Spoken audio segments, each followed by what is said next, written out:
You talk about the cloud like you know what it is. But if I ask you to point to the cloud, you just gesture vaguely towards the ceiling. Now, let me repeat that, because this is the most important part. Say it with me. The cloud is just someone else's computer. But your backpack is pretty small, and it gets pretty heavy, and it runs out of room really fast. And this building is called a data center. A data center is essentially a fortress for computers. It's filled with endless rows of tall metal racks that look like giant library shelves. When you hit upload, you're putting your picture in a tiny digital delivery truck. The security guard then lets the truck in, and your picture is carefully placed inside your designated spot on one of those server computers. The server goes and finds your picture, puts it back on a delivery truck, and sends it speeding down the internet highway right back to your phone's screen. There's probably a copy of it in a locker in Virginia, and maybe another one in Oregon, or even another country like Ireland.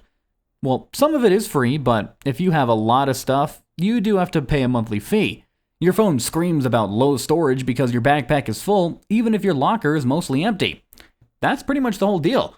It's just a bunch of computers in a bunch of buildings connected by a bunch of wires. So, let's recap. The cloud is not in the sky. It's a fancy name for a giant warehouse full of computers that you rent space on.